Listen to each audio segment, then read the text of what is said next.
Una investigación reveló la presencia de niveles nocivos de arsénico y metales pesados en el arroz de Estados Unidos que se vende en República Dominicana. Para este análisis se evaluaron muestras de arroz que se comercializaron en almacenes y mercados de Santo Domingo Este y del Distrito Nacional. El objetivo era determinar los niveles de estos metaloides. Vamos a conversar sobre este tema con Altagracia Paulino, exdirectora de Proconsumidor. Bienvenida, doña Altagracia, qué gusto recibirla una vez más en Esto No Tiene Nombre. Gracias, Miralba, Cavada, Ángelo, todos.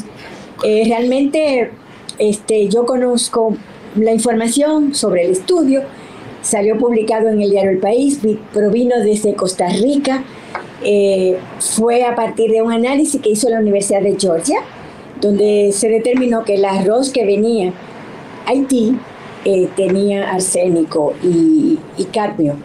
Y en el estudio que se hizo aquí, que lo hizo una investigadora de un programa amigo, se demostró que ciertamente tenía no solamente esos dos metales, que son potenciales cancerígenos, sino que también tenía otros contaminantes.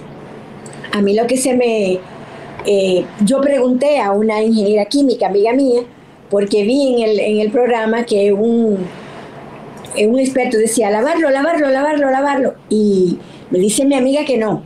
Dice mi amiga que, entonces si el arroz que tiene cáscara, tú lo descascaras en una procesadora, sale el arroz, entonces estaría libre del contaminante. Dice ella que no, que ese arroz tiene en su ADN intrínseco, tiene el metal. ¿Por qué? Porque es el terreno donde se sembró el arroz, que lo tiene el arroz, creció, floreció, fructificó y sale, y no vale que tú lo laves porque está intrínsecamente integrado al arroz.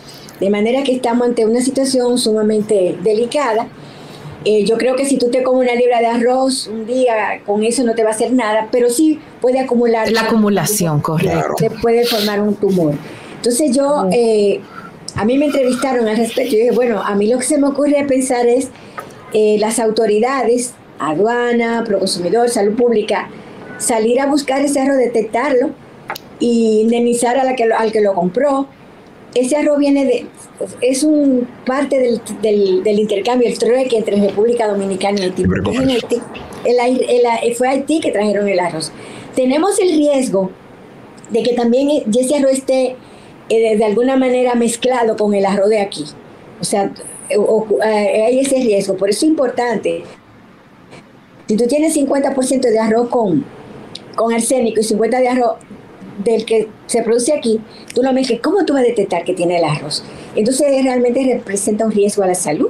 Es una alerta que puede servir a las autoridades para que investiguen y así nos curamos en salud, porque son sustancias químicas que van al organismo, que se acumulan y generan, la verdad, enfermedades. Vuelvo y repito, descascarando el arroz y lavando el arroz no se resuelve el problema porque está intrínsecamente. Porque es que ya viene dentro del mismo grano. O sea, no es algo que tiene, o sea, lo que le digo es cuando usted se refiere intrínsecamente, que no es algo que se le pone al arroz, sino que es el grano ya en sí, desde su nacimiento y su desarrollo, ya trae los metaloides por el tipo de suelo. Sí, por el tipo de suelo que se cultivó.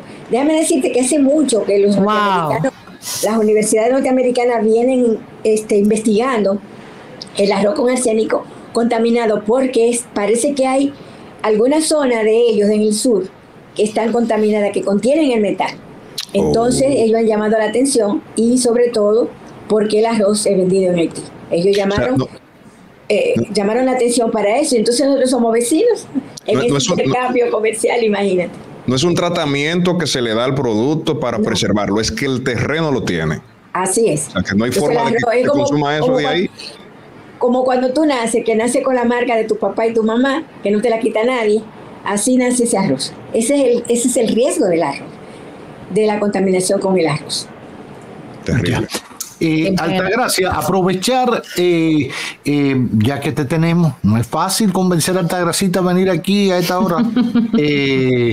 No, todo lo contrario, siempre dispuesta a conversar y sobre todo hablar de toda la vida, de primero antes de ser proconsumidor, siempre en su programa, después siendo la gran creadora y fundadora de esta Dirección para la Protección de los Derechos del Consumidor y ahora en una nueva institución, OMPECO, que dirige junto a un grupo de personas que la acompañan en este batallar diario por los derechos de los consumidores. Hablemos un poquito, si es posible, a la par de esta explicación que das respecto a este arroz contaminado, etcétera, que ha llegado procedente de Haití, cargado de estos metales, de la situación con los precios de los alimentos de la canasta básica. Hablaba recientemente con un economista y decía, es difícil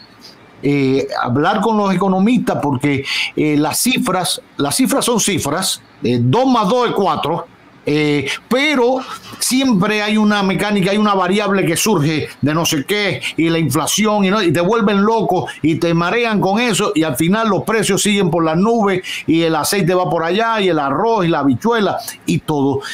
¿Cómo ha sido ese comportamiento en el mercado dominicano? ¿Se justifica ciertos aumentos? ¿Se justifica por la importación de materias primas a raíz de la guerra, después de la COVID-19? ¿Tu opinión sobre eso? Bueno, tú mismo lo dijiste que es un poco complicado. Mire, aquí el gobierno autorizó, acuérdate, hace 2 años, la importación de 66 productos libre de arancel. Después me sometieron una ley para propiciar la importación de alimentos. Y entonces eso atenta contra la seguridad y la soberanía alimentaria. Aquí hay una ley de seguridad y soberanía alimentaria. La seguridad alimentaria la tienen los perros, que tú le das su bolita a la hora que sea, y los presos que están en la cárcel le dan su chavo a la hora que sea. Pero la soberanía alimentaria es que tú eres soberano de comer lo que tú quieres, sobre todo aquellos productos con los que tú culturalmente te has alimentado. La alimentación es cultural, o sea, a mí que nadie me venga a decir que vamos a cambiar los habichuelas y los mangú y esa cosa, porque podemos cambiarlo por un día, por una semana, pero no por toda la vida, porque es parte intrínseca de nuestra cultura alimentaria.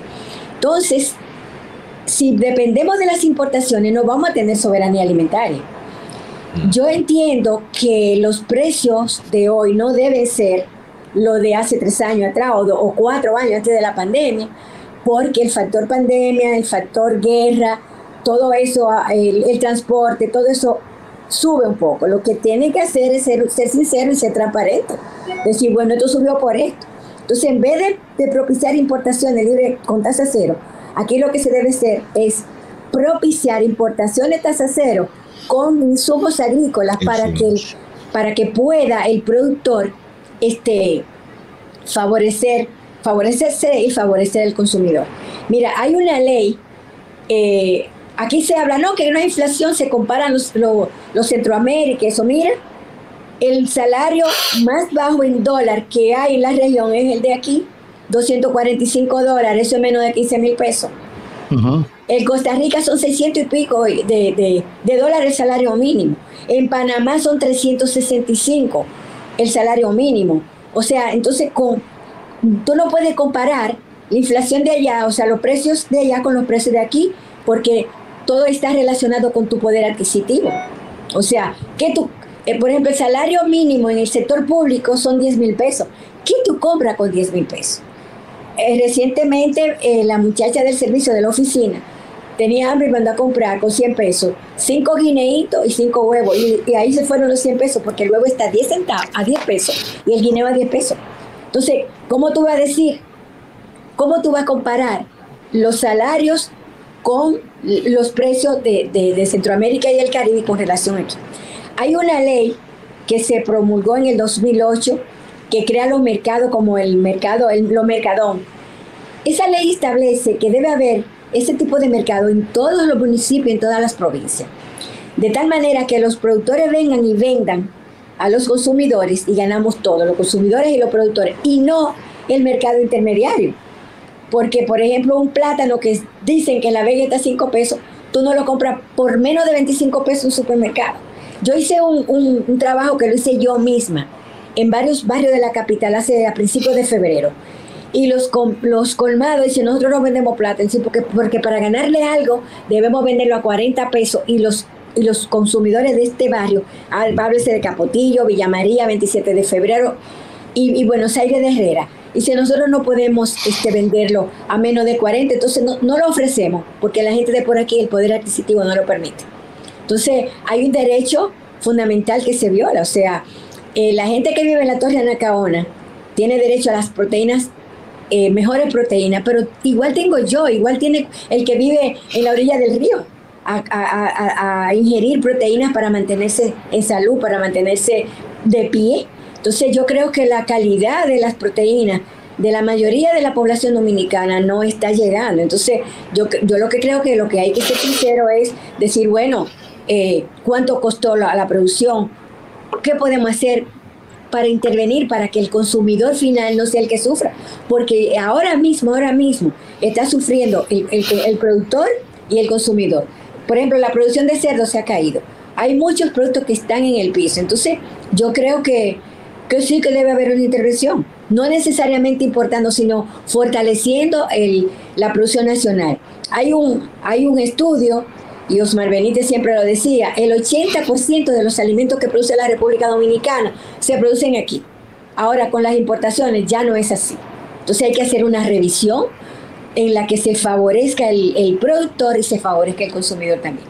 Y eso implica transparencia para convencer a la gente, o sea, hasta dónde un producto importado compite de manera leal con un producto nacional. O sea, hay esa situación que parece ser que las autoridades no la han enfrentado como